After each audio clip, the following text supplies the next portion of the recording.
A very good morning to you. Welcome. This is the Breakfast Show, and I am your host, Lillian Thomas. How are you doing? How was your weekend? I hope your weekend was well. My weekend was fantastic, and it's a new week again. Today is the 26th of April. We are almost coming to the end of April. What have you achieved so far with the April month that has been with us? What have you done so far? What are your achievements? Or what have you failed at? What have you been doing? And it's a new week. As we always say, each week you get to plan your activities, maybe on a Sunday, and then you start working on your activities on Monday. What are you working on this week? What are you doing? What are the activities you plan on engaging in?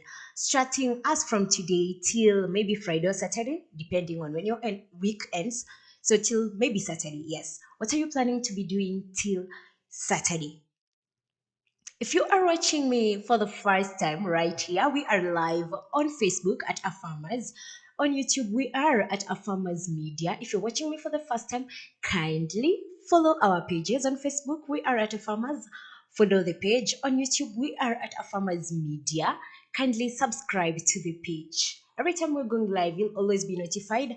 Every time we upload a video, you will always be notified, and that is only when you do hit the notification bell. So subscribe to the page and make sure you hit the notification bell, and then everything will be good with you. So in the previous week, we were having a discussion. On Monday, we did something on disasters in agriculture. From Tuesday, we were doing something on crop production. So we did everything from crop production on Tuesday. On Wednesday, we got into tomato farming. So we looked at the basics of producing tomatoes on Wednesday. On Thursday, we looked at the pests affecting tomatoes. And then on Friday, we did a little bit of the diseases affecting tomatoes. Today, we are still continuing with the same discussion we had on Friday, diseases affecting tomatoes. And I still have the questions that you are asking. I'll be covering them as we continue with the show. But if you have anything you'd like to share about tomato farming, maybe the pests that we covered on Thursday or the diseases that we covered Friday and we are covering today, kindly write them on our comment section on Facebook at Farmers, on YouTube at Farmers Media, and I'll be sampling them on the second part of the show and on the third part of the show. Today is Monday. Right here on the Breakfast Show on Monday, we have Inspiration Monday. I'll be giving you my inspiration of the week at the end of the show, and the quote of the day will be coming in at the second part of the show. So make sure you're staying tuned in for that. I have very, very good things coming up for you. You know, positive vibes all the way. Start your week on a positive note, and you'll have a fantastic week, okay? So on Friday, we covered a little bit of the diseases, and today we want to get into that discussion. I am urging you, you can keep sending me your comments. And also, tell me where you're watching the show from. I'd really like to know. Tell me where you're watching the show from, and tell me, what are you planning on doing this week, okay? But before we start on the show, a quick reminder, we still have COVID around. If you're getting out of your house today, if you are going to any public place, if you are on the move right now, kindly make sure you are keeping the precautionary measures we have in place. Put on your mask, let it cover your mouth and nose. Wash your hands as regularly as you can, and you wash your hands for 20 seconds, or rather, you can sanitize. That works as well.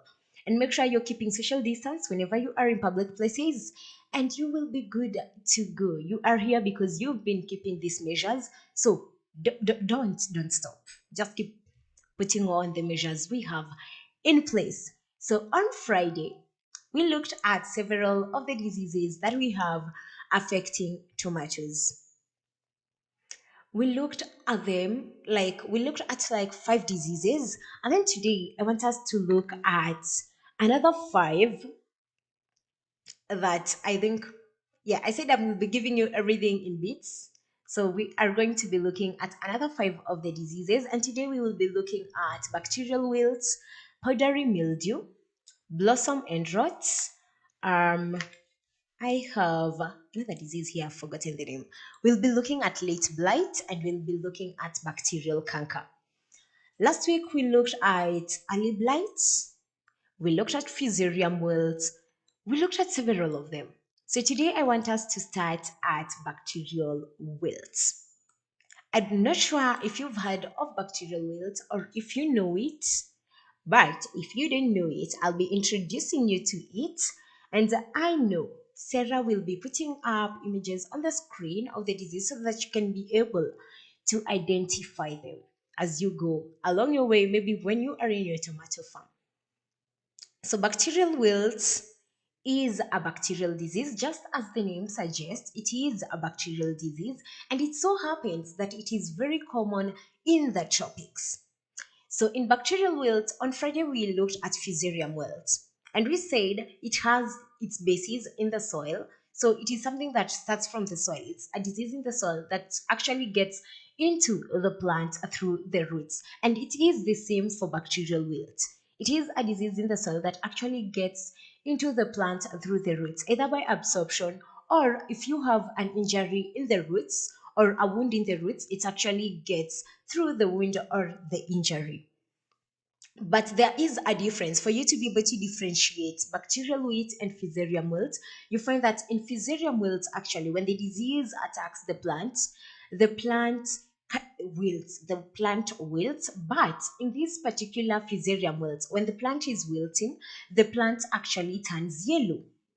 Everything in the plant changes, like the leaves turn yellow, the stem turns yellow, so it starts changing color all over the plant before it wilts.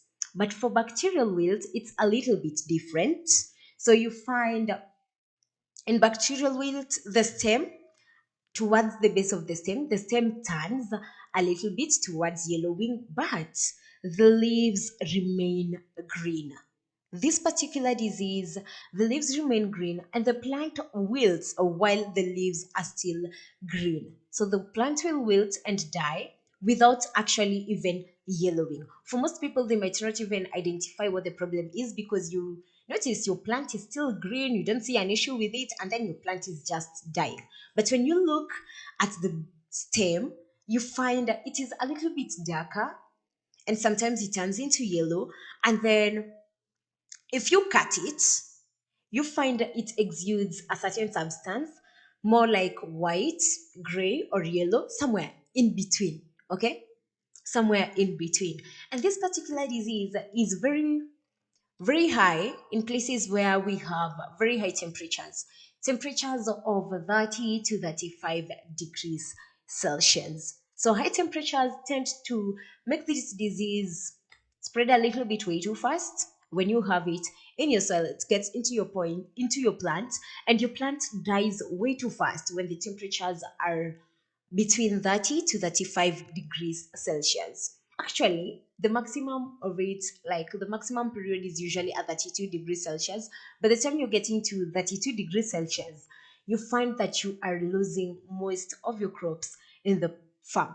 Your tomatoes will just wilt and die while they are still green. But you can always notice if it is the bacterial disease by looking at your stem. Your stem tends to get darker, especially at the base. So towards like the last part, again, I'll be using my pen right here as an illustration. So this is your stem. You find from around this period towards the end part, towards you getting to the ground surface level, it tends to turn a little bit darker, and it looks like it is water soaked, like if inakaa kama iko na maji ndani. Yes, something of the sort. It changes color from the rest part of the stem, and if you cut it, you find it having some sort of a liquid, either that is white, it is gray, or it is yellow. That's how you can really identify the disease, and you can differentiate it with the fusarium wilt by looking at the leaves. For fusarium wilt, the leaves turn yellow, but for bacterial wilt, the leaves remain green. So Sarah will be putting up an image of the disease. You can look at it and try to identify with it.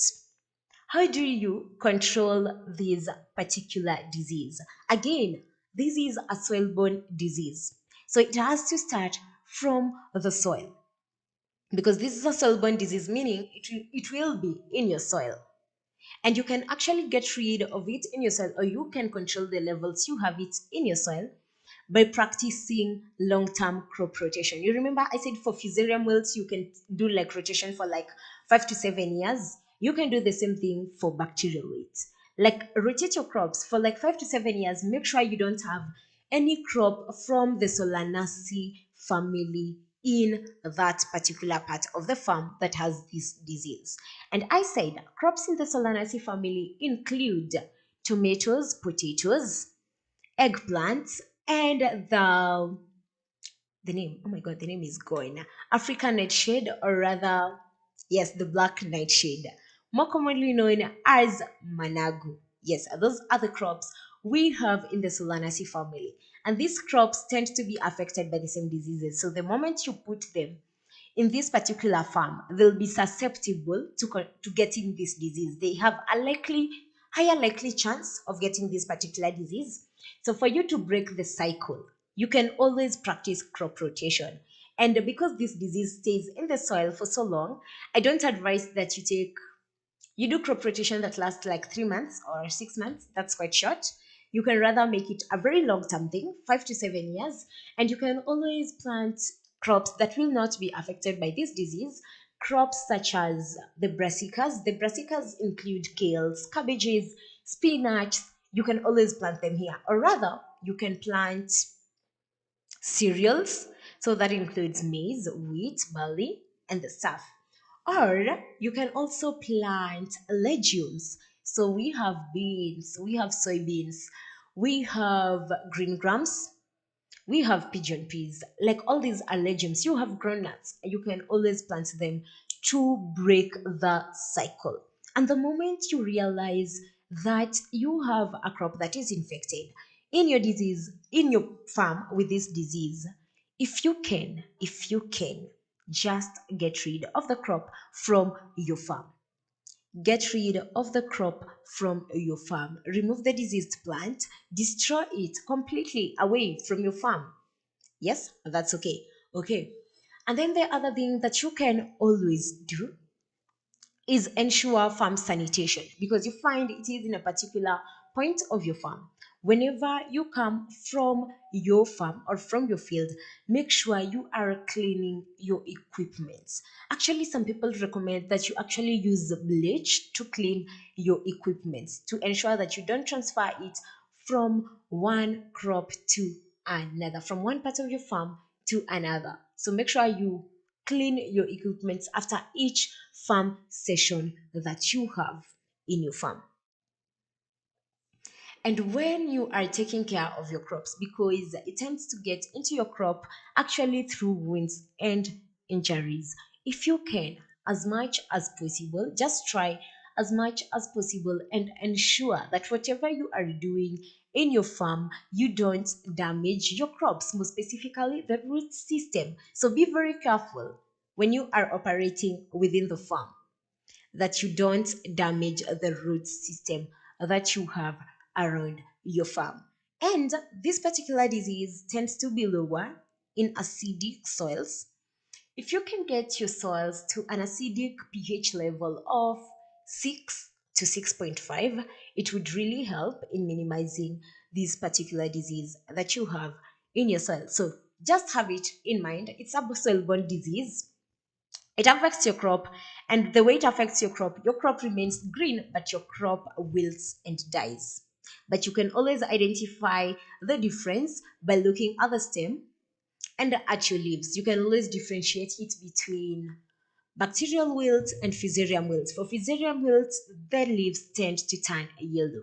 For bacterial wilt, the leaves tend to remain green, but the stem changes a little bit. Part of the stem changes color, and it actually removes a little bit of liquid when you cut it across, and the liquid is usually white, yellow, or gray. That's how you will differentiate between the two diseases. But when you look at them carefully, you realize since they are soil-borne diseases, their control is almost the same. It's actually the same. And one other thing that I needed to say, you can always use resistant varieties. I told you, we have breeders who are doing a very amazing job. They are trying to help our farmers get the right crops without making losses by trying to solve for you the problems that you have.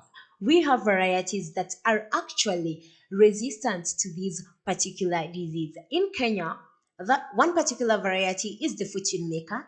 If you can buy the fortune maker, you are good to go. You are very sure it won't be having this disease at any time, at any point. We also have the Kentom variety and we have the Taiwan F1 variety. So I will repeat again the varieties that we have.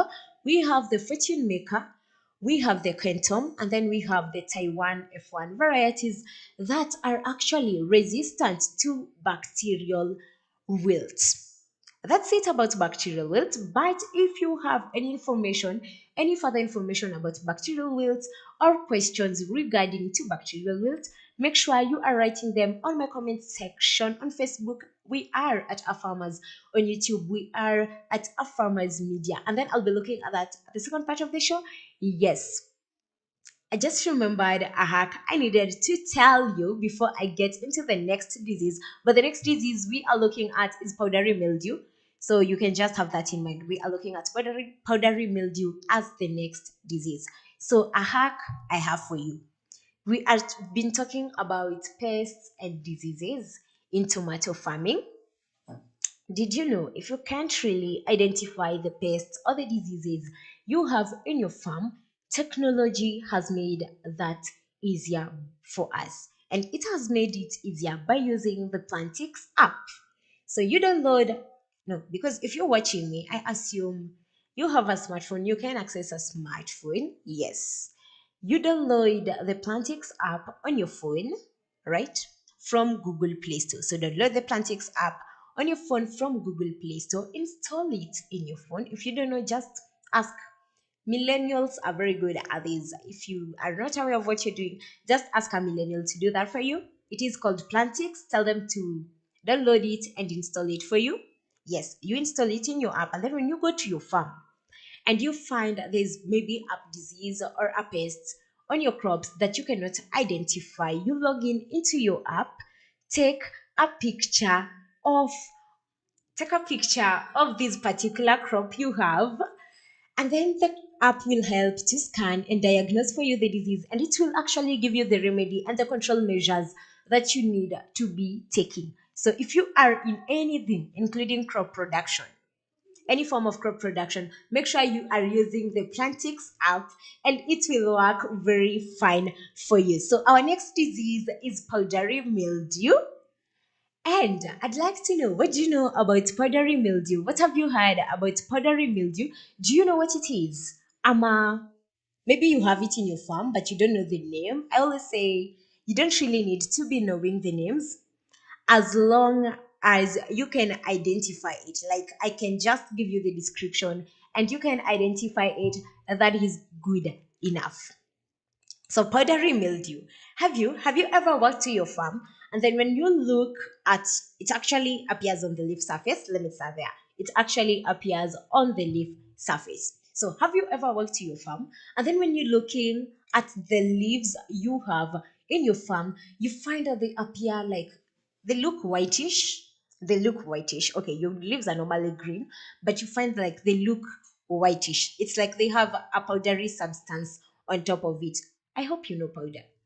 Yeah, I think you know powder. So it looks like it has a powder substance on it. And when you actually touch it, your leaf remains with some whitish substance on it. And that is powdery mildew for you. So powdery mildew, it's a fungal infection. So it is very common. We said when we started talking about pests and diseases, we said fungal infections are very common, more so right now in the rainy season.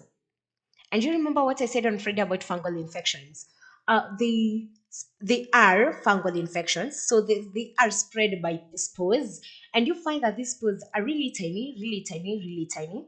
And when you have the rains, they are easily dispersed, more so by the water droplets, either the splash of water or by winds. So you find that their spread is usually very high, especially during the rainy seasons. They tend to multiply a lot in your farm. And I am very sure we have farmers who might be having a problem with them, more so that right now that we have the rainy seasons with us. They are very common in these conditions. So you find a white powder appearing on your leaf surface. When you touch it, it leaves you with a white substance on your hands. And then sometimes the leaf tends to have, especially for older leaves, they tend to have almost yellow spots on the leaves. They tend to have yellow spots on the leaves, which after some point you find that the whole leaf actually it may dry up. After some point, the leaf just dries up, and that's just it. But you can always identify it in younger leaves by looking at the color of the leaves. So it appears like you have a white substance on top of your leaf, on the leaf surface. How do you control this particular disease now that you can identify it? How do you come into the control of this particular disease? You can always control the disease by ensuring you have a weed free field. Make sure you have a weed free field. I told you the fungal infections, sometimes you find that they are harbored in some of the weeds we have in our farms. So if you make sure you have no weeds, you are decreasing the chances of having the diseases in your farm. Step number two, can you ensure that you have the right spacing in your farm?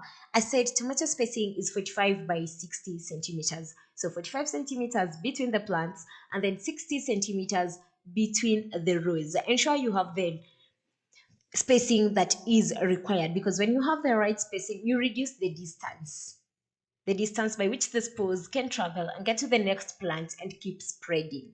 But if you have your plants close together, there's a higher chance of this disease spreading way, way too fast than it should be spreading in your farm.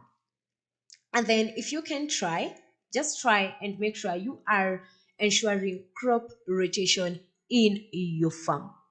I always say, as I said when we started talking about tomato farming, don't grow tomatoes where you had grown another plant in the Solanaceae family. And I repeat again, Solanaceae family crops include potatoes, tomatoes, eggplants, sweet pepper or pili pili hoho, or rather, what do you call it? Yellow pepper, green pepper, red pepper. Yes, all those things. And African nightshade, or rather the black nightshade. In Kenya, we call it managu. It is a vegetable, traditional vegetable, more of an indigenous vegetable. Yes. If you have grown these crops previously in your farm, before you plant tomatoes there, ensure you have done crop rotation in your farm to ensure that you don't have this disease again in your farm. And then because the disease sometimes spreads from the soil, you can just ensure that you have mulched your crops. When you mulch your crops, it makes it hard for it to actually get to the leaf surface. I don't see if I have anyone coming in with comments. Okay. Ensure also you have the right fertilization. I told you sometimes you find your crops are affected by pests and diseases because they are lacking in some nutrients. Just ensure you have the right fertilization requirements in your farm, and you can always do that by doing a soil science test in your farm, and people will come and do a soil test in your farm, and they will give you the results. They will tell you the pH of your soil, they'll tell you what nutrients you have inside soil, the nutrients you lack, and they will always give you remedies of how you can adjust your pH, what fertilizers you need to apply, at what rates you need to apply, and how you can actually do it in the best way possible to make sure that it is actually effective in your farm. Okay, I think that's just it for powdery mildew. The next, the next disease that we'll be looking at is the blossom end rot. The blossom end rot.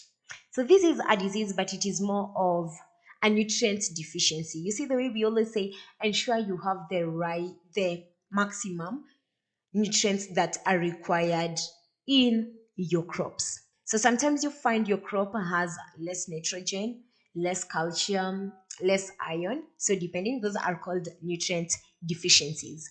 So for the blossom end rot, it is caused by calcium deficiency. Calcium is actually one of the macronutrients we have that we are supposed to be having in our crops and in our soils. So blossom end rot it's caused by having less calcium in our soils. And this less calcium is actually caused by having by not having enough nutrients in your soil. It can also be caused by not watering our crops as regularly as we should. Because when you do that, you actually make calcium not to be absorbed by the plants. So irregular watering of your crops can actually influence and cause this disease to appear in your crop.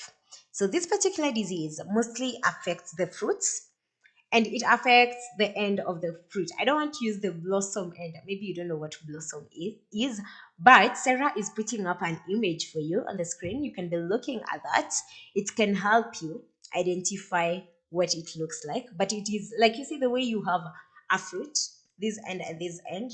This particular end that is usually like it's your, I don't know how to explain it. It makes it hard. Let's just set up it up an image for you on the screen. Maybe you can identify it better by looking at the screen.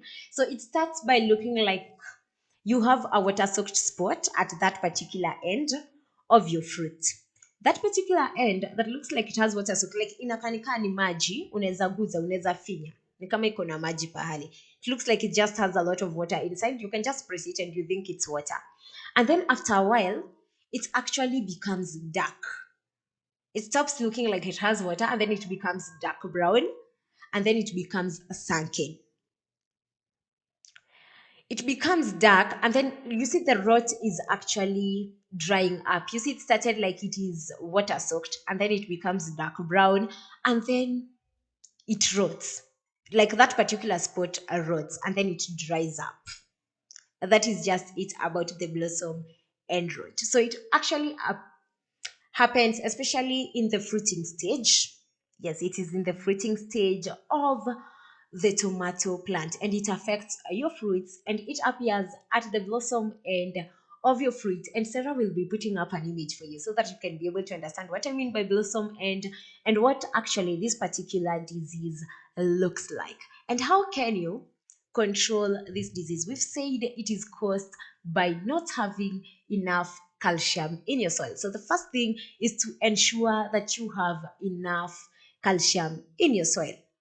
And to have enough calcium in your soil, you can actually do a soil test and you can be told what amount of lime you need to be applying. Lime helps in improving the calcium levels we have in our soils. For people who will not apply calcium in your soil, maybe you won't apply lime in your soil, you can always apply a foliar spray. You can apply calcium chloride and it actually helps. I said also it is very hard to absorb calcium. It's very hard for the plant to absorb calcium, especially when we don't have enough water in the soils. So ensure that when the fruit is starting to develop, when you are getting into the fruiting stage, you are supplying enough water to the crop.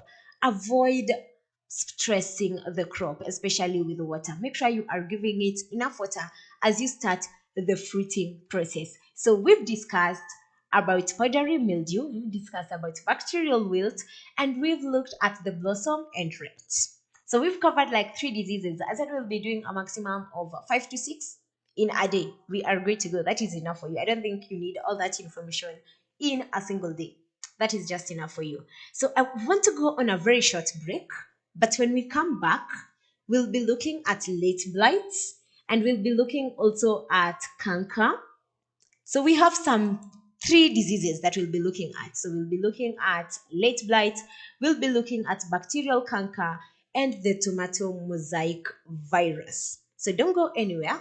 We'll be coming back for that discussion. But as we go on a break, you can keep sending me your feedback on Facebook. We are at a farmers. On YouTube, we are at a farmers media. I'll be sampling your feedback after the break. And I'll also be telling you the quote of the day after the break, and then the inspiration of the day will be coming in at the last part of the show. So make sure you're staying tuned in for that.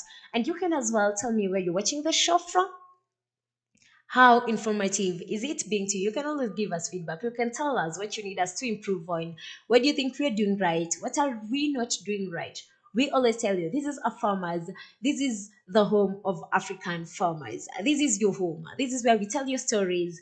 And we always try to educate and inform you as much as we can. So if you think there's anything we can improve on, there's anything we should change on, you can always let us know on Facebook at Our Farmers, on YouTube at Our Farmers Media. We're taking a short break. We'll be back in a few.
A very good morning to you. Welcome back. This is the Breakfast Show, and I am your host, Lillian Thomas.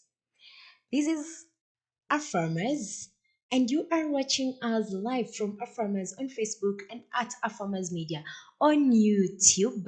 Right here, we get to tell the story of the African farmer, and we get to help you attain knowledge so that you can grow your profits. So, from the discussion we've been having today about diseases affecting tomato farming. If you have any comments or any questions, you can keep sending them on our Facebook page at our farmers, on YouTube at our farmers media. And if you haven't subscribed to our YouTube page, kindly please subscribe to our page and make sure you hit the notification bell, and we'll be glad if you do so. We want to increase the number of subscribers we have on our page. We are doing so good on Facebook, but on YouTube, kidogo tu na tumeanza wiki. We've just started the week. You can decide to be awesome people, because I know you are awesome if you are watching the show. You can just decide to be awesome and make sure you are subscribing to our page on YouTube at our farmers media, and we'll be more than glad if you do so. And we always say information is power, and we think everyone deserves to be getting this information. So if you have friends, colleagues, or family members you can be sharing our links with, kindly help us share the link. Let people get this information in one way or another. It might help someone else. On Monday, on the Breakfast Show, it is usually Inspiration Monday, and as I said, we'll be getting into our inspiration of the day towards the last part of the show. So kipindi cha mwisho kidogo tu lala salama. Yes, we'll be doing that at the last part of our show. And before that, on this second part of the show, I'll be sampling your feedback. So if you still want to send me your comments, you can keep doing that. I'll be reading them in a few. But before that, I always say it is positive vibes all the way as you start your day, as you start your week. It is positive vibes from the Breakfast Show right here. So, our quote today says, "Don't let yesterday take up too much of today." Don't let yesterday take up too much of today. In so many times you find that someone, you keep dwelling on the past, like things that happened, especially for people who maybe have failed in the past in several things. So you find you tried to do something maybe last week and it failed. Instead of you focusing on what you need to be doing this week, what you need to be achieving for this week, what you need to be doing for today, you find you are still stuck in whatever you failed at, in whatever mistake you made, and you keep beating yourself about it because of the mistakes you made and the failures you've made in the past. And you find when you do that, it makes it very difficult for you to make the next step forward. You can't actually go forward, you can't do anything, you can't progress because you are dwelling in the past. People make mistakes, people do fail, and it is life, it is part of life. We keep saying right here, it's a joke we keep making with our colleagues. Sometimes you find a failure should happen, mistakes should happen, and we say for us it is meant for character development. That is what we think.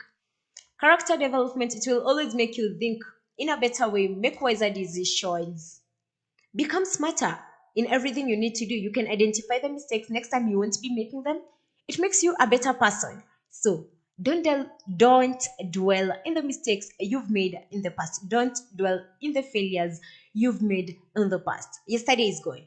We have today. You can always write a clean story today. You can always write a new identity for you. You can always get yourself a new identity today. You can decide you'll be the successful person you need to become and move on from the failures that you've made in the past or from the mistakes you've made in the past. Every single day, you have a blank page, like a completely blank page. So it is more like, let me just find a blank page. This is a page. It is a completely blank page. This is how you wake up each single day. You decide whatever you'll be writing on these lines today. So decide to write a different narrative, a different story, a more interesting story, a successful story. If maybe you've had a failing story in the past, you can decide to have a successful today written on the pages you have today. So don't dwell on the past. Make sure you are living in the present day and you're trying to become of much of a better person in the present day. And if anything has to be done, if you have to look at yesterday, you have to be looking at yesterday to get the lessons. You are not looking at yesterday to make you not move to the next level. You are looking at yesterday to get the lessons that you need to make you a better person today. So, our quote today is, don't let yesterday take up too much of today. Just have that in mind as you start the week, as you start your day today. Just have that in mind. Every failure, every mistake you've had in the past should just remain in the past. Don't let it take too much of whatever you need to be doing from today during this week, even as we get to the new month. Just have that in mind. That is our positive vibe today. That is our quote of the day. I hope it makes sense to you as it has made sense to me. Okay?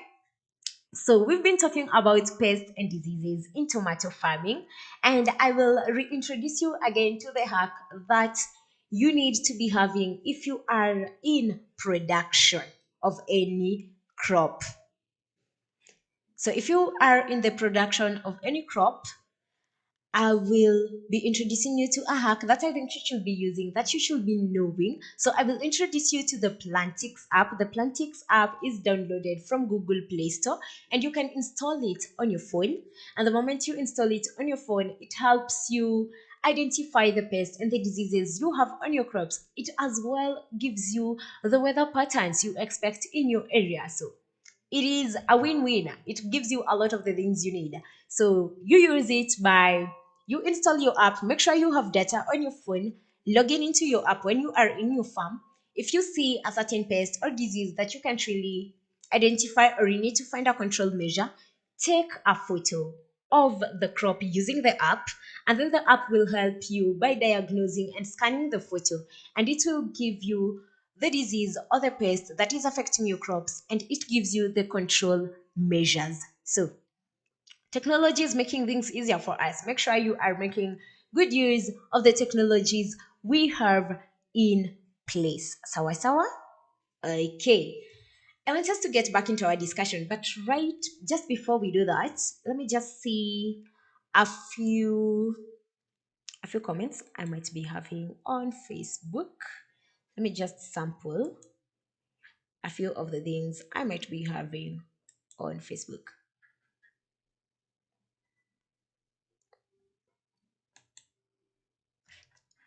Right.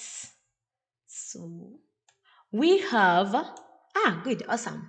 I have Mother Mohammed. Mother Mohammed says, good morning from County 001. Thank you so much, Mother Mohammed, for watching the show. County 001 is Mombasa, right?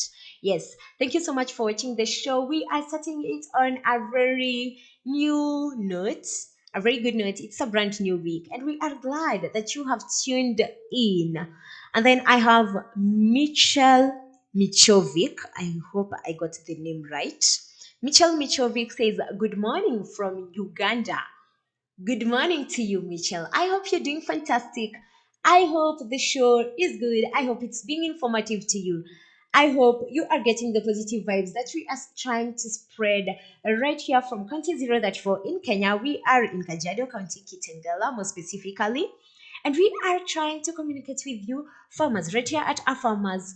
We help the farmers attain knowledge so that they can grow their profits. So make sure you stay tuned in to all of our shows during the day. We have the mid-morning show during the day. We also have the farm drive coming on later on in the day. So good stuff for you. If you are watching us for the first time, Mitchell, thank you so much for following us on our page. Make sure you tune in again tomorrow for the breakfast show. I'll be right here for the breakfast show. So those are the comments that I have for now.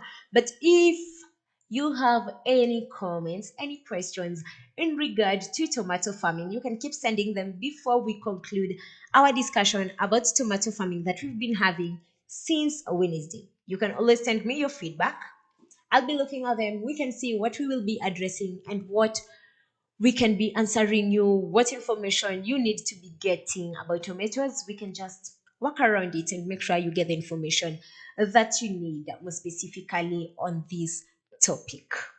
You can also tell me where you're watching the show from, and I'll be reading again your feedback when we come back from the other break. So, at the third part of our show. And also remember, in the third part of our show, we'll be coming in with the inspiration of the day. So, make sure you're staying tuned in for that. And it's going to be an awesome thing. So, I want us to get back to our diseases. I don't know what image my producer has ready for us to cover that.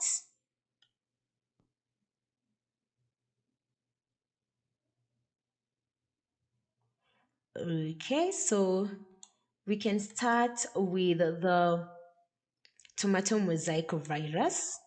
And then Sarah will be putting up an image for you people. We say we discuss something, we put up an image for you so that it can make it easier for you to be able to identify it even on your own when you are on your farm. When you are on your farm, you can actually identify it on your own. If you listen to our discussion and you actually look at the images that Sarah is putting up, you can be able to identify what diseases you have in your farm. So the tomato mosaic virus is a relative of the tobacco mosaic virus.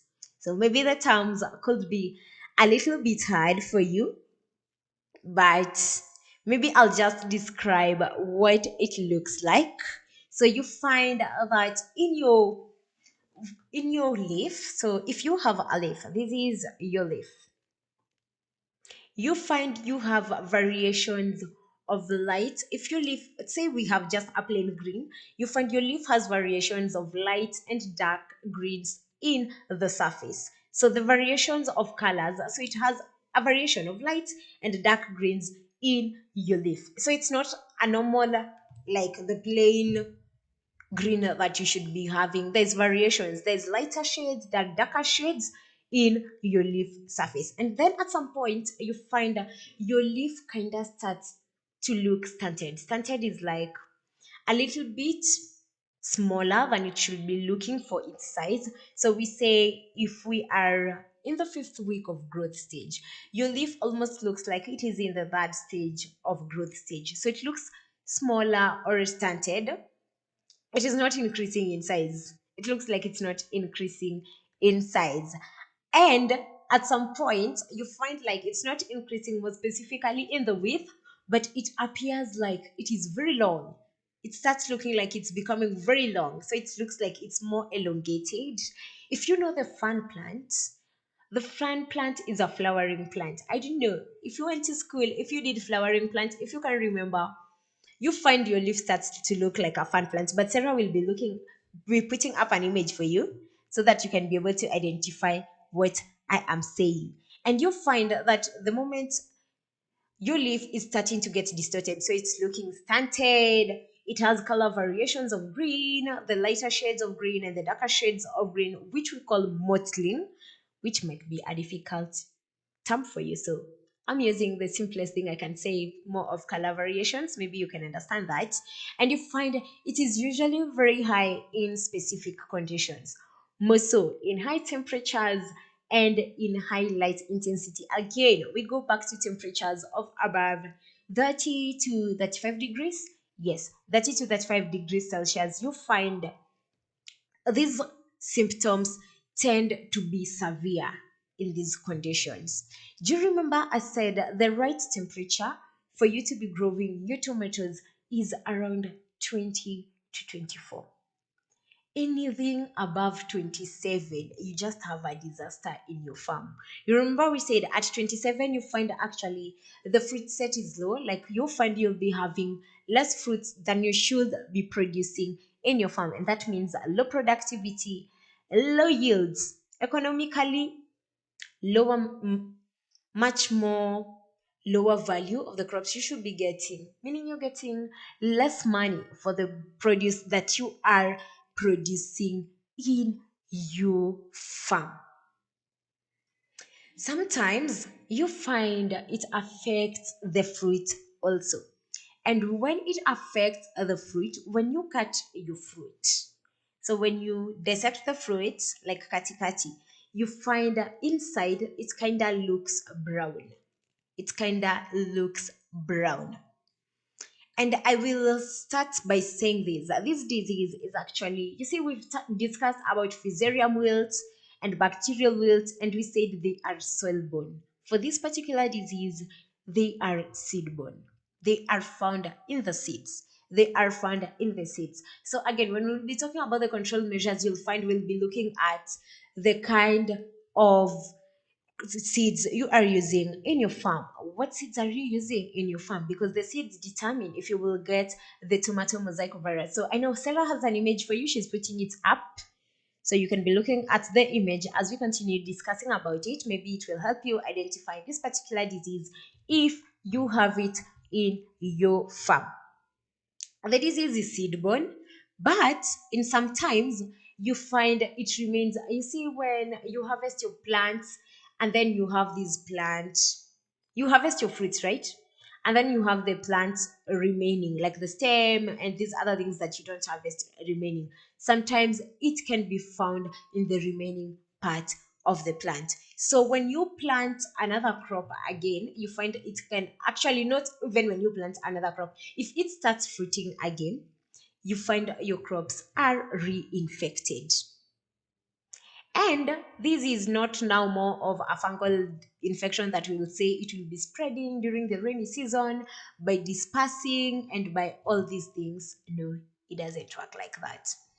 For this particular disease, it is spread actually more by the human who will be operating within the farm. So, mainly during human activities, you tend to spread it a lot.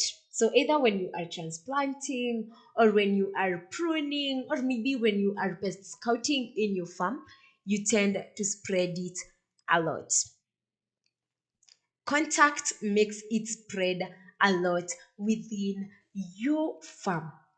But there's always a way to control these diseases. We always say there's always a way to control these particular diseases. And I've said it is a seed-borne disease. So the first thing you have to ensure, I keep saying over and over again, use certified diseases. Like, just by use certified disease-free seeds. Use certified seeds. Every time you find, maybe people tend to think the certified seeds, because they are bought, they are more expensive, compared to you producing your own seeds and you using your own seeds, which is cheaper. But what are the risks? What are the risks that you have in place? The moment you're using certified seeds, you are sure you don't have a risk of this certain disease, okay? This particular disease. And for some of the certified seeds that we use, we find that they are actually resistant to some of the diseases we have in our farms, okay? So make sure you are using certified seeds. And when you are deciding, if you decide you, if maybe you have no other option but to use other seeds that you have harvested in your farm, kindly ensure that whatever seeds you are using, they are not freshly harvested. Ensure that they dry kwanza. Don't use freshly harvested seeds, because when you use them and you plant them back in your field, a reinfection occurs. The chances of the seeds go lower the moment the seeds are dry. So make sure you are not using freshly harvested seeds in your farm. You remember I told you this disease, the tomato mosaic virus, is a variation. It is more of a relative of the tomato mosaic virus, and it can also be found in tobacco. So for tomatoes, we call it tomato mosaic virus, but in tobacco, we call it the tobacco mosaic virus. You can actually always find it in tobacco. So make sure if you are in your farm, you don't have anyone smoking tobacco in your farm, because it can be found in tobacco, it can be spread to your farm. Make sure no one is smoking tobacco while in your farm. And I said sometimes you find it is still remaining in the plants that you have harvested. And if your crops grow again, you find the reinfection reoccurs. So for this particular disease, we will advise that you remove every refuse that remains completely, like just remove everything from your farm, like from the refuse and the roots. Just uproot the whole crop the moment you've harvested. Just uproot the whole crop, get rid of it from your farm. It will do you much more good as compared to you having it in your farm and having chances of reinfection in your farm. And then the breeders are at it again, and they do a very good job. And we have some resistant varieties also right here in Kenya. In Kenya, you can always use the Kenton variety, and don't forget, we also said the Kenton variety is the Kenton variety. We discovered that it is actually resistant to this particular disease. So you can always plant the Kenton variety, or I have another variety that you could be planting, which is the Meru variety, or rather, you could plant the Tengeru 97. That's the word I was looking for. Quite a hard word. You can plant the Kenton variety, the Meru variety, Tengeru 97, or rather plant Alboran variety or Shengena variety. The easier ones for me to remember is the Canton variety, Meru variety, and Tengeru 97. All these varieties are resistant to the tomato mosaic virus. So make sure you're planting them in case you have chances of you having this particular disease in your farm. So Sarah will be putting up that image for one last time so that you can have a very good look at it even as we get into the next disease.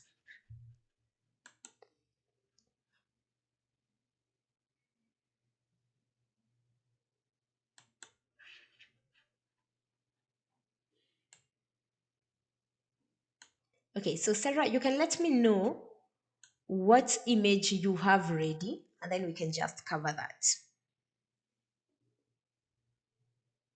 Okay, so we have late blight ready for you. Yes, I don't want to do any discussion without you having seen the images. It won't be of much help to you.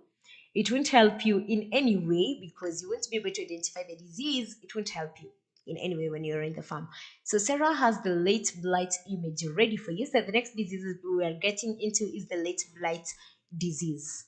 You remember we did early blight disease on Friday? Okay. If you don't, make sure, or if you didn't watch the show, make sure you go back and watch the show we did on Friday, and we covered early blight on Friday's show. So the late blight disease, we are doing it on today's show. If you missed last week's shows, make sure you go back and watch them. So the late blight, again, it is happening in this other stage. So it is happening especially after we've had the vegetative stage, fruiting stage, all this period. You can actually have the late blight happening. You remember that we did the early blight, and I want you to get the difference between early blight and late blight, but I will task you to go back and watch the show on early blight if you didn't watch the show again. So the late blight, it affects the leaves and also affects the fruits kidogo. Sawa? It affects the leaves and affects the fruit. So vegetative and the fruiting stage. Zote, you will get this late blight disease in both stages. In the late blight stage, the late blight disease, you find in your leaf surface you have spots. I don't want to call them spots. They are patches because it's a very big patch. It is a patch. and they are usually green to black, greenish, blackish. That is not a color. Let me say green to black. So it is a variation between green to black, and they are irregular and they look like they have water in them. So they look like water soaked patches that are green to black. After a while, after a while, these particular green black patches, they turn brown. They turn to brown, and then the leaves wither. The leaves wither. If you know what withering is, the leaves wither. So they are green to black in the initial stage. And then katikati, they come and turn to brown. That is the like the middle stage. And then hapo mwisho, they wither. The wither, it is more of like they are dying. It's like drying up, if I can explain in layman's language. So it is more like drying up, they wither. But the funny thing with this particular disease, the leaves don't fall off. They don't fall off, they remain being attached to the stem. So they wither, but they remain being attached to the stem. In the fruit, you find like you have a fruit, this is a fruit, you find it affects the upper half of the fruit. If this is the tomato fruit I have, the disease affects the upper half of the fruit, and then it makes the fruit develop brown spots brown spots on the fruit, and then they tend to have a very rough surface. If you touch them, you find they are very rough, they are not smooth. So Sarah is putting up an image for you to see what late blight disease looks like. Just have a good look at that and be able to identify what the late blight disease looks like. And the control measures of these plants, again, we go back to crop rotation, where we say we are not planting any solanaceae crop after another solanaceae crop. So you can't plant tomatoes after potatoes, or you can't plant tomatoes after African nightshade or the black nightshade, or you can't plant tomatoes after eggplant, or rather, you can't plant tomatoes after the green pepper, the sweet pepper, the yellow pepper, the red pepper, whatever name you know it as. In Kenya, we commonly refer to it as pilipili hoho. You can't plant anything after it. That is just about it with the crop rotation to ensure that it doesn't spread as much as it should be.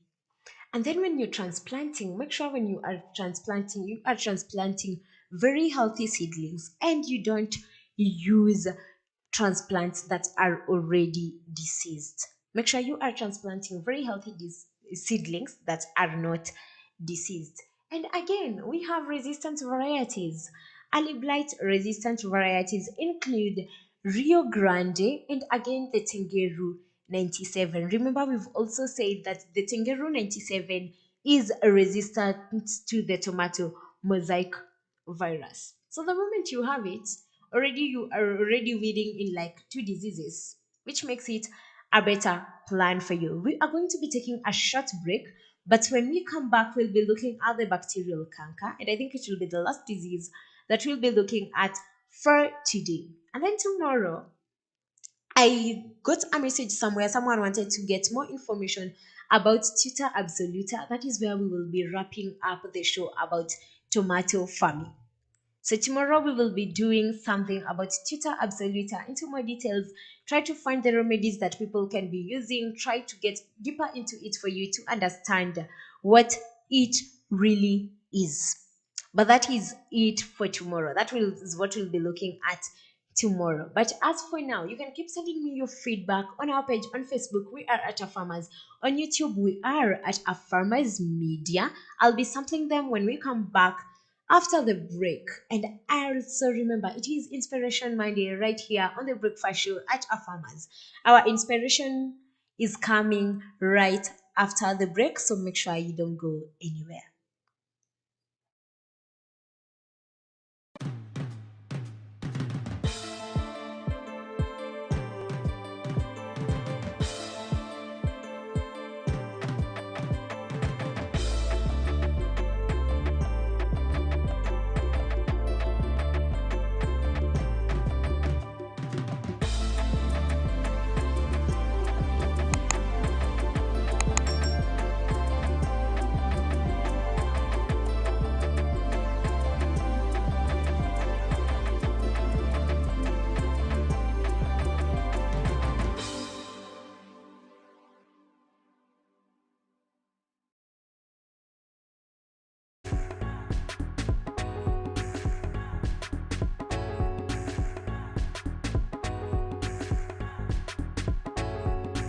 Farmers is the home of Africa Farmers Club and by extension African farmers.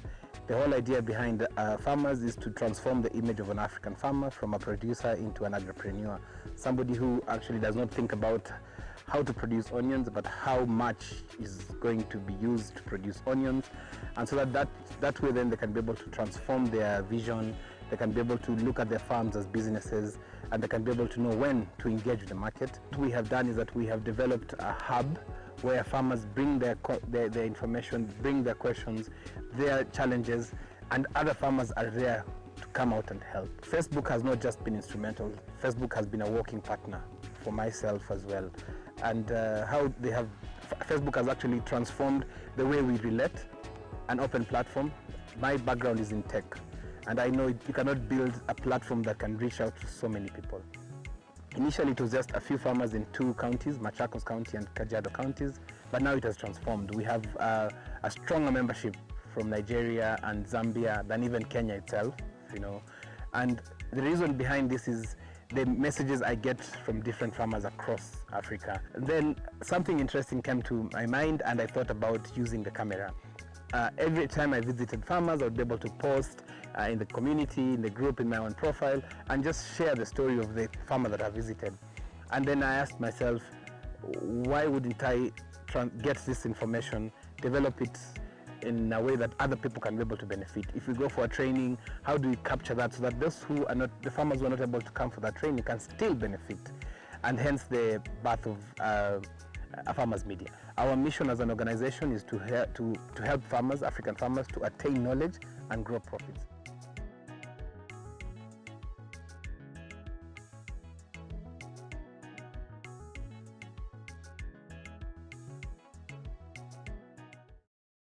Agriculture is the art and science of cultivating the soil, growing crops, and raising livestock.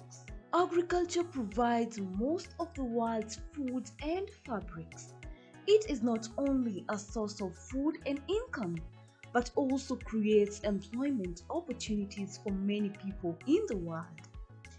Over 1 billion people worldwide work in agriculture, generating 2.4 trillion for the global economy. The global impact of farming on the environment is revealed that 40% of the Earth's land is now given over to agriculture.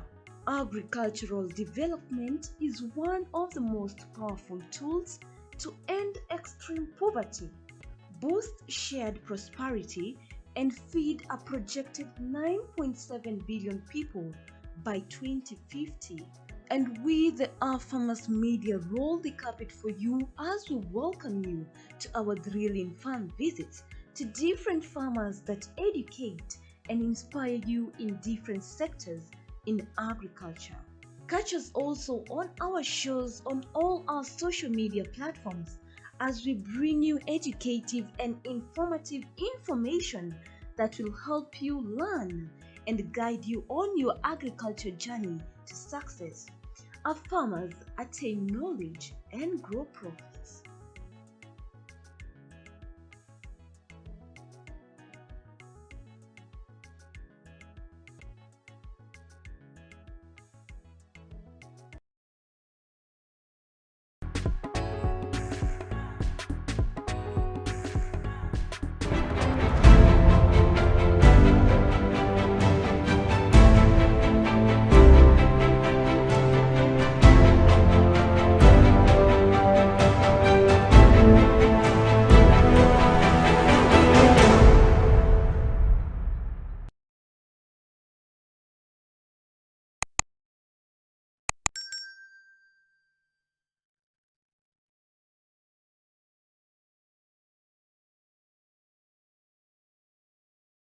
Beetroot is a highly nutritious root vegetable.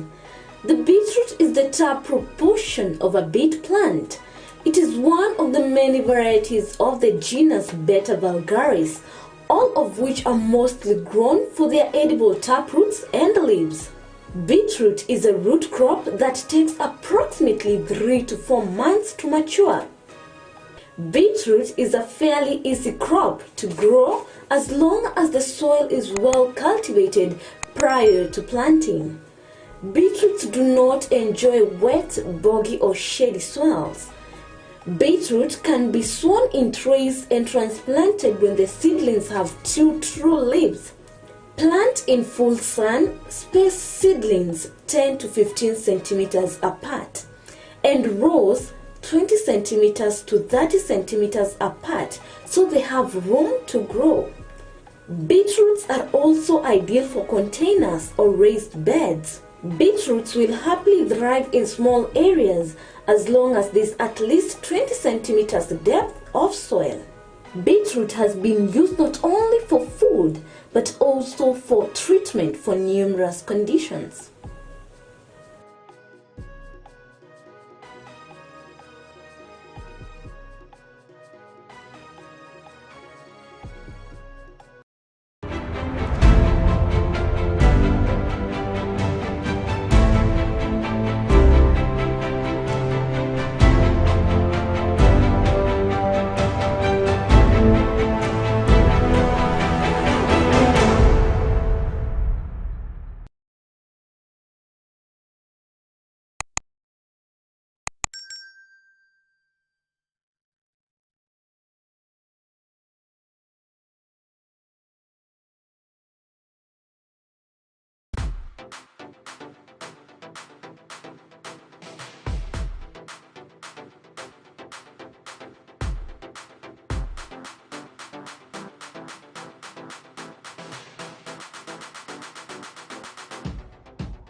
A very good morning to you. Welcome to the Breakfast Show. I am your host, Lillian Thomas. How are you doing? How fantastic is your day coming along? My day is well. Right here in County 034, the weather is brilliant today. Today, I'm not complaining about it being chilly or it being too cold or it being rainy. It is just a brilliant weather. And I am glad that we've started the week with you people. And we are glad that you keep tuning in to watch our shows each and every single day, especially for the breakfast show, since it's very early in the morning and you guys have a lot of duties to be doing. But you guys tune in for the show, and we are glad, we are more than grateful that you guys tune in for the show right here on a Farmer's Breakfast Show. On Mondays, we have the Inspiration Monday, and as I said, I'll be giving you our inspiration for the day towards the end of the show. But on a quick reminder, I'm not explaining it, but I'll just remind you our quote of the day. Our quote of the day is: don't let yesterday take up too much of today. Don't let yesterday take up too much of today. Okay? Just have that in mind. Just be thinking about it. Everything you're doing, just have that in mind. It will take you a long way during this week. We've been having a discussion on tomato farming. So we started on the crop production of tomatoes. We got into the pests that affect tomatoes, and then we got into the diseases affecting tomatoes on Friday. On Friday, we looked at some of the diseases, including Fusarium wilts, early blight. We covered that on Friday. And today, we've started by looking at bacterial wilt. We've looked at tomato mosaic virus. We've looked at powdery mildew, and we've discussed something about a late blight. We have one more disease to be covered today. I don't want to, we said we are doing a maximum of five. We are not exceeding that because the confusion might be too much and the information will stop being valid any longer if we keep doing a lot of it, and you can't consume a lot of the information we are giving you. So we'll just be doing it in little bits, which might be more effective. I hope so. But as I said, if you are watching us and you have any comments or any questions you'd like to ask, please do so in our comments section on Facebook. We are at a farmers. On YouTube, we are at a farmers media, and we'll be looking at them just before we conclude on the show and see what we can handle and what we can't handle for now. We will just do it later. I want to get into one particular disease that I want to look us to look at.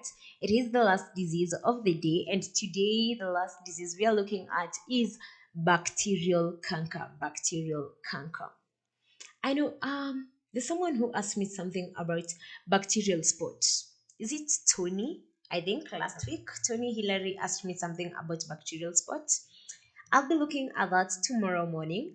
And because someone else asked me something about Tuta absoluta, we'll be looking at bacterial spots tomorrow morning, and any other questions you might be having, please do so. Tomorrow we are wrapping up this discussion, so we'll be doing it tomorrow morning, okay? But before that, so tomorrow morning we'll be doing something on bacterial spot just to get to answer. I don't remember if it was Tony. I hope it was Tony Hillary, if I'm not wrong. Yes, we'll be answering you something on bacterial spots, and then there's someone else who asked something about tuta absoluta. So we'll be looking at that tomorrow morning. And that's where we will be wrapping up this discussion we've been having about tomato farming. Yes. So, for anyone who would want any information concerning tomato farming, you can just be looking at that from the previous shows that we've done since Wednesday till today. And I hope it will be very informative and very educative to you. So, Sarah will be putting up an image for you about bacterial canker, even as we get into the discussion about bacterial canker. So, bacterial canker, as the name suggests, it is a bacterial disease. The bacterial is usually in the seed, so it is a seed-borne disease. Okay, it is a bacterial disease that is found in the seeds, but once it has gotten into the crop and it is in the soil, it can actually stay for up to 3 years in your soil and in your crop debris, especially for people who tend to take the crops, the refuse, back into their farms. And that's why we're advocating, if you have a disease in your farm, the wise thing for you to do is get rid of the crop from your farm, like the entire crop, including the root system, to ensure that you don't have cases of reinfection in your farm. So, how does it appear? How do you really recognize this disease once it is in your farm? So, Sarah is putting up an image for you, and then I'll be giving you a description of how you can actually identify this particular disease. So this particular disease, especially for young leaflets, leaflets are small leaves. So that is a leaflet, a small leaf. You find it causes yellowing, and then the leaves turn yellow, the leaves start to curl, and then they wilt. But one particular thing you have to identify about this disease, sometimes it actually appears on one side of the leaf. So you have a leaf, it's appearing on one side of the leaf. So it will cause yellowing, it will cause curling, and it will also cause the leaf to dry up. So what we call normally as wilting. Wilting is more of scientific, but for you to understand, it is more like drying up or withering. So it yellows and then it curls and then it dries up. By the moment a leaf is drying up, it always changes color. So it changes color from green to yellow because it yellows up. By the time it is drying up, it becomes brown. The leaves turn brown and dry, but again, they do not fall off. They still remain attached to the plant. I think there's something very interesting about this bacterial disease. You remember the thing we said about bacterial wilt, and we said for the bacterial wilt, you find that the plant is actually drying up, it is wilting, but the crop is still remaining green. The leaves are green, but it is wilting up. And then you have for bacterial canker, you find that the leaves are turning brown, they are drying up, but at the same time, they are still remaining attached to the plant. You know, it's very normal. If a leaf is drying up, like you always see during the period between, which month is this, when you find that the leaves are drying up, especially for like the jacaranda tree, they are drying up and then they are falling on the pathways. Like it's very normal for a leaf to dry up and to fall down, but for this bacterial disease you find that the leaf dries up but it still remains attached to the plant.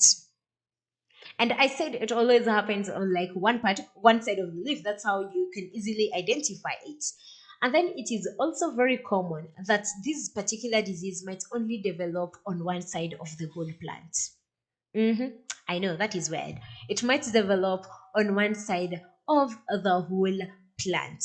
And then you find on the stem and on the shoots, you have like brown streaks appearing. Have you seen like, if you have seen the effect of the fall armyworm only on the maize leaves, you see like the streaks it forms on the maize leaves that are brown, that is the same thing that is formed on the stem of these particular plants. You find it forms long brown strips appearing on the stems and the shoots. And then after these strips have been formed, they dry up. They dry up and then they crack. Okay, that's too much, right?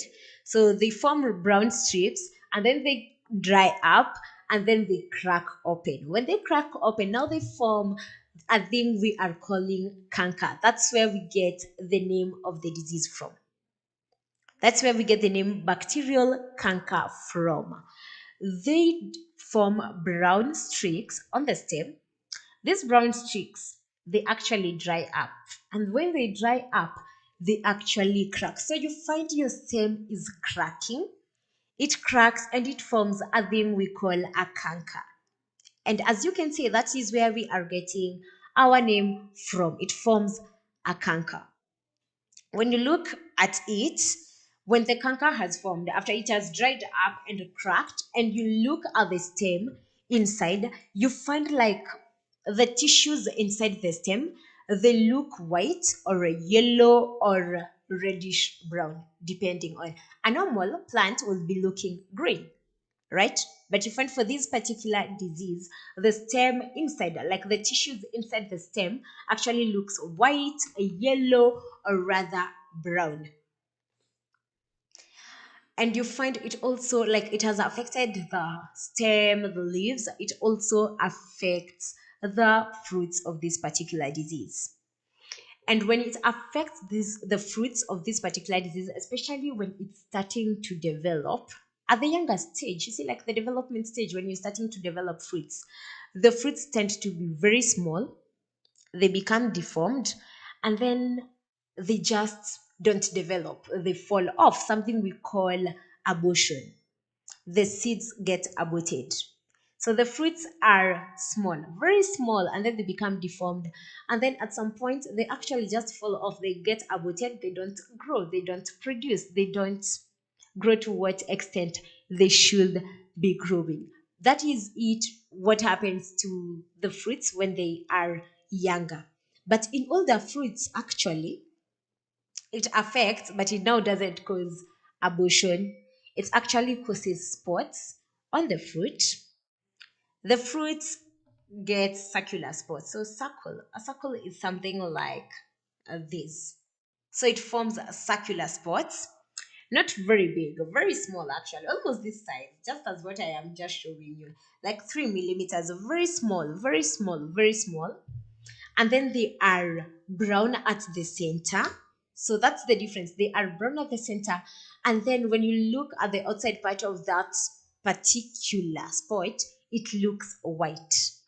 So they're brown at the center, but they look white in the outside. Those are the kind of spots it forms in the older fruits. So for the younger fruits, it causes deformation, having very small fruits, and actually causes abortion of the fruits.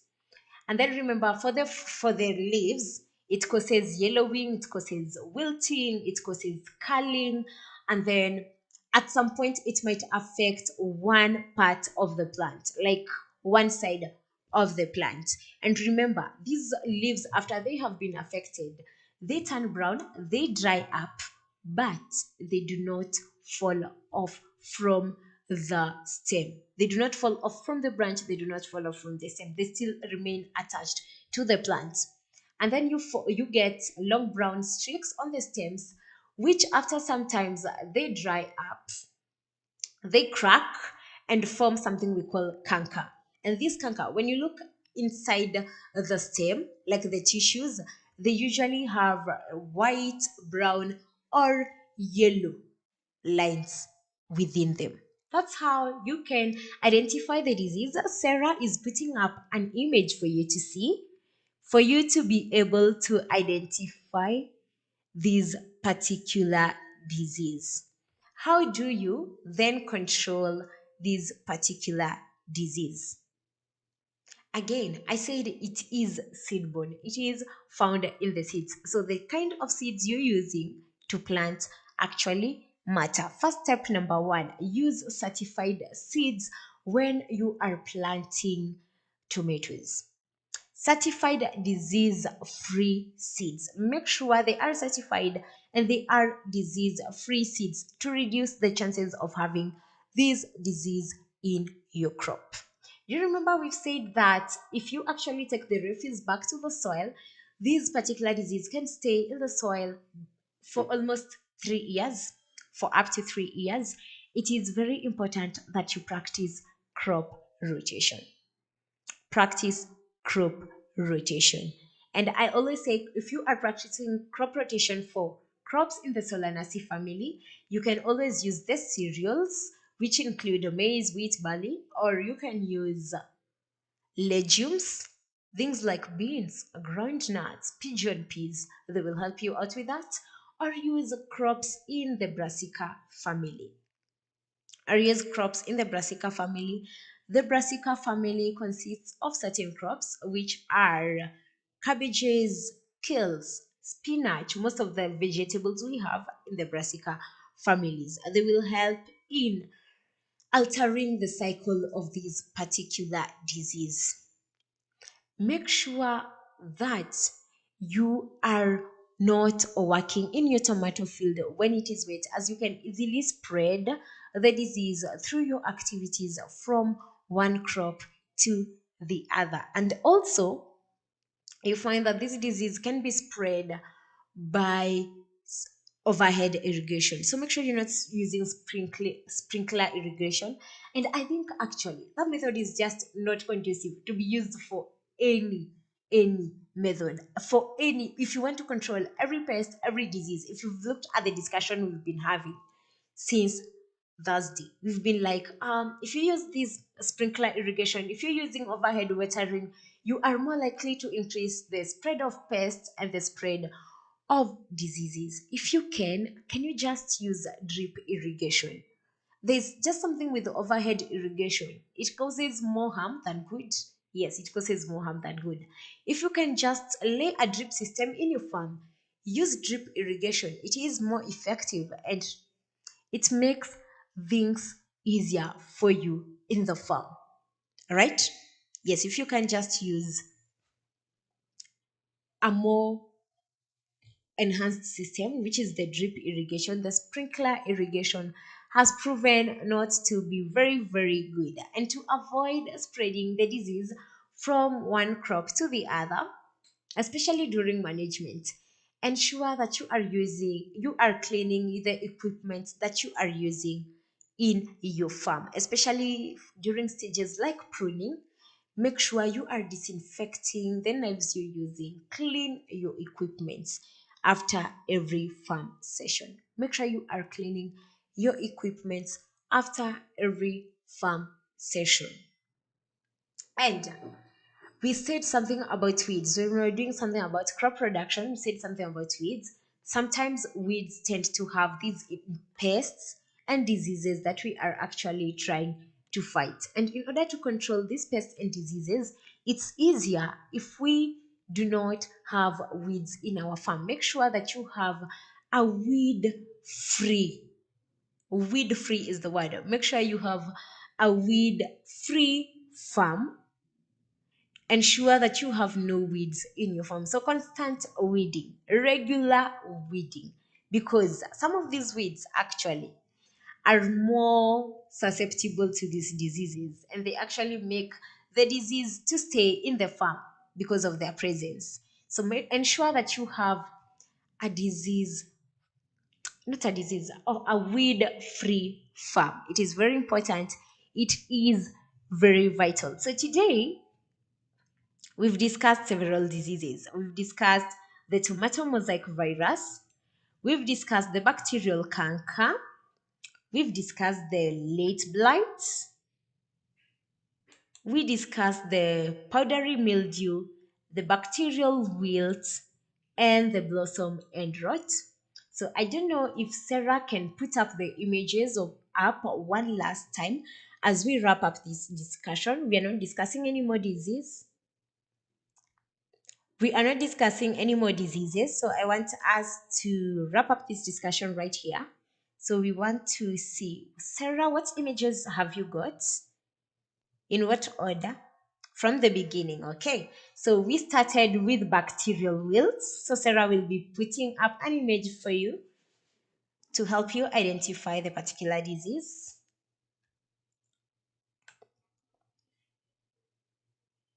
So bacterial wilts is up, okay? Next is powdery mildew. So she's putting up an image for powdery mildew. Okay, so the blossom and rot image is also going up.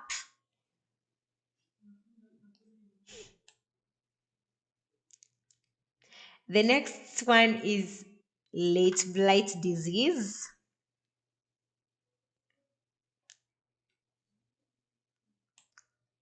And then we have the tomato mosaic virus.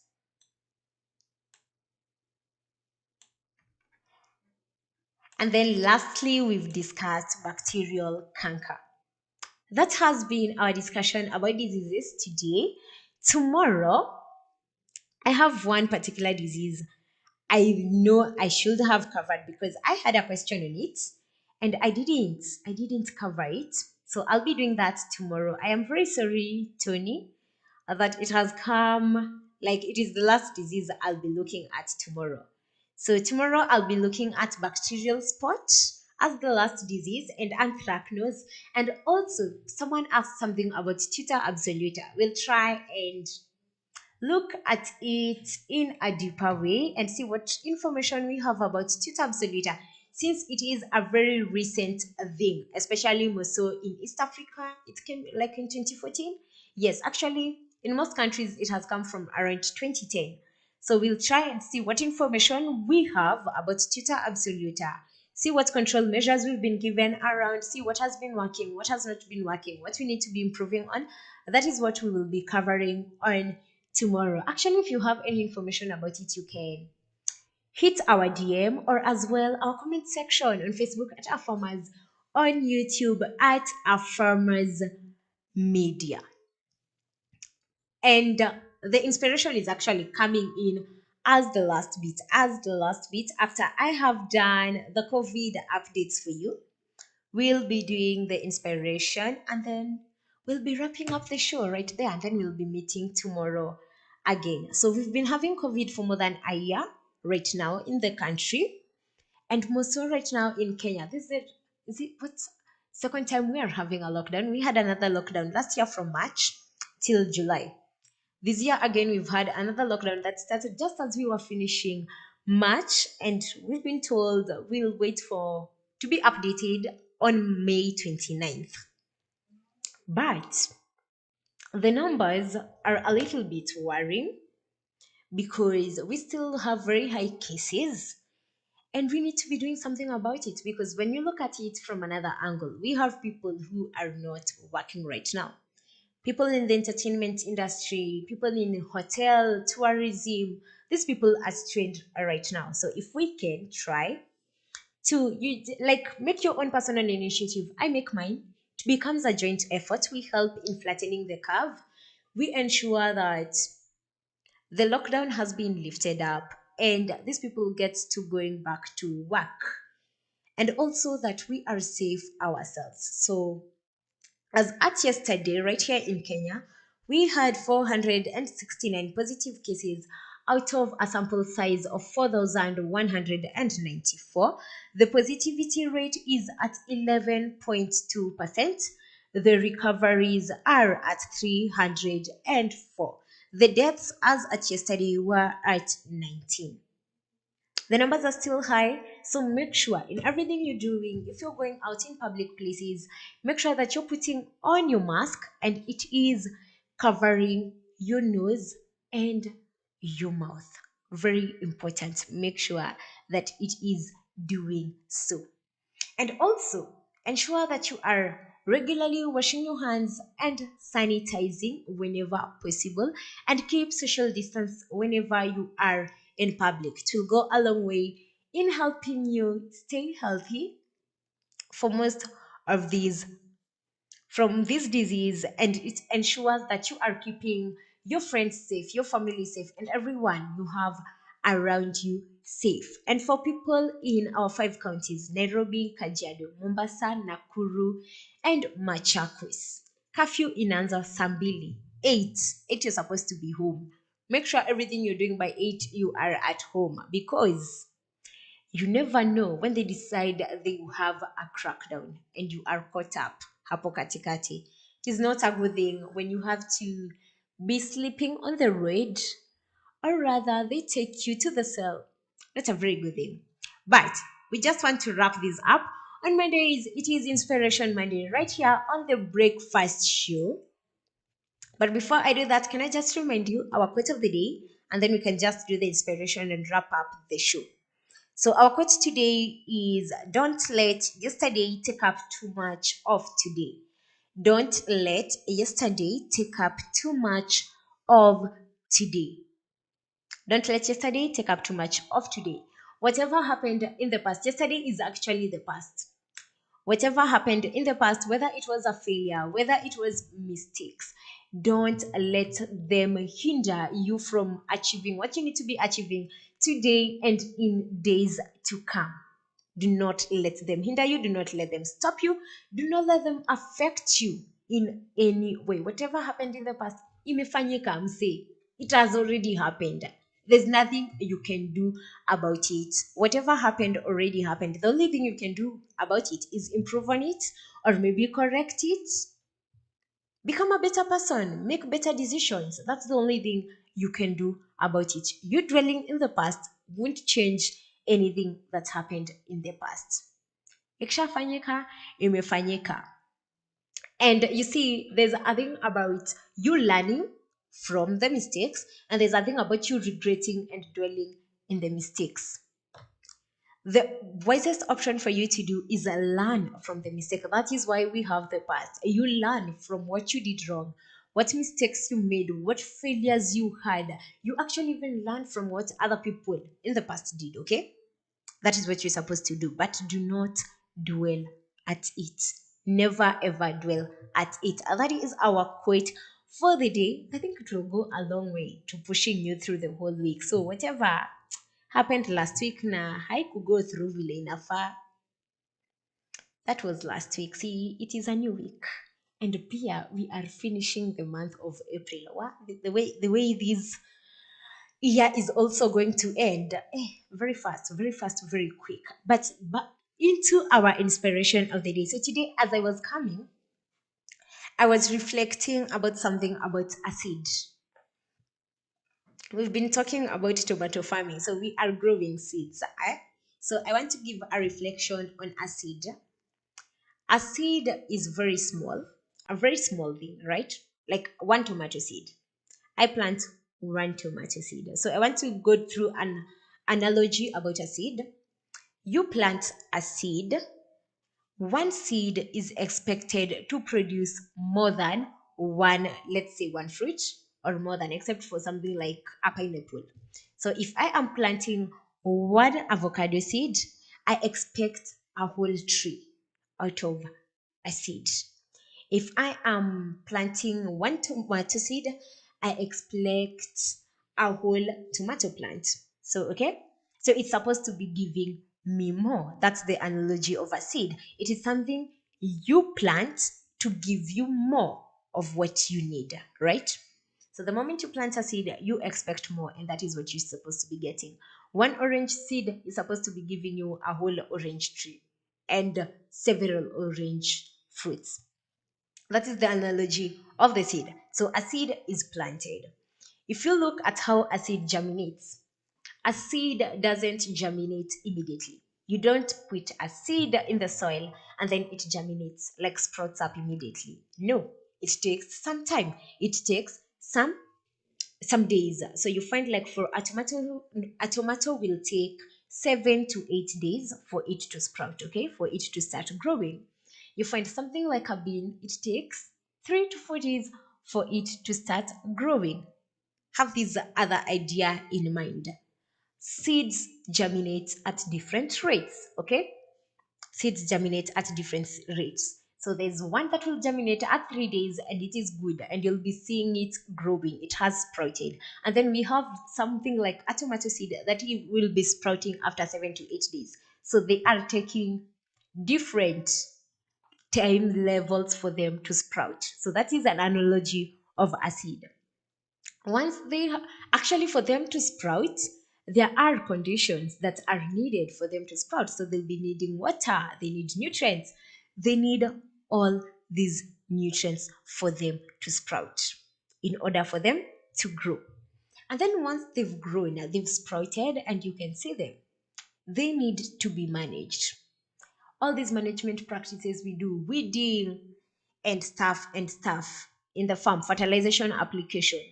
That is how a seed germinates.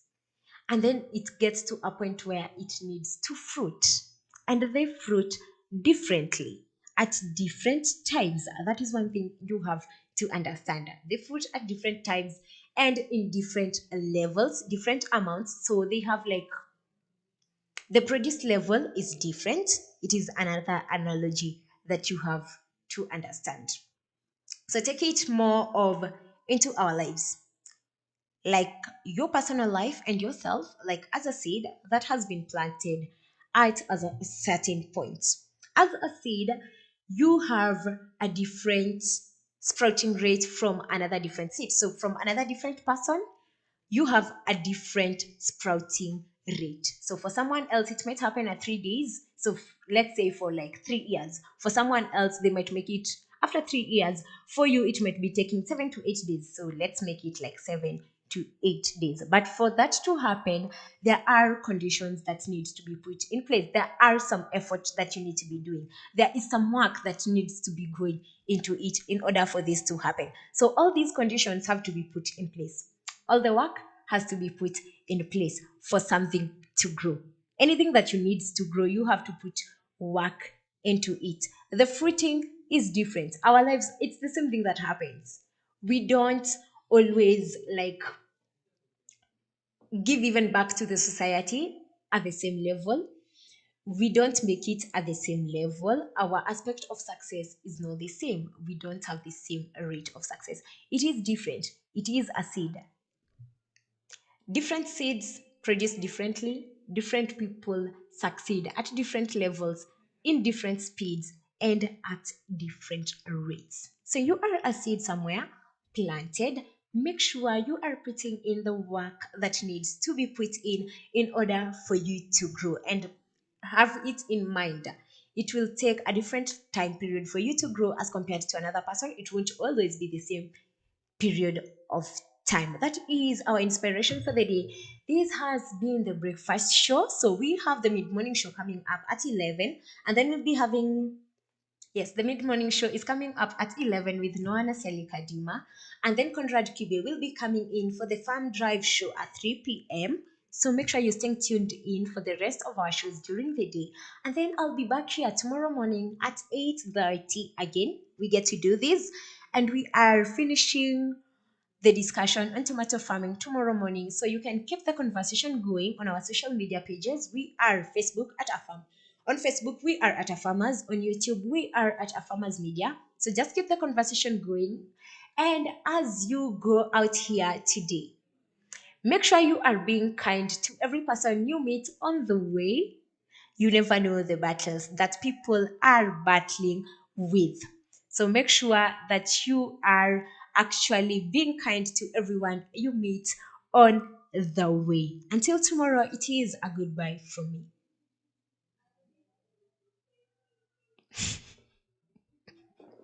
Okay, so my director requests that I should repeat the COVID updates again. So she's putting them up on the screen.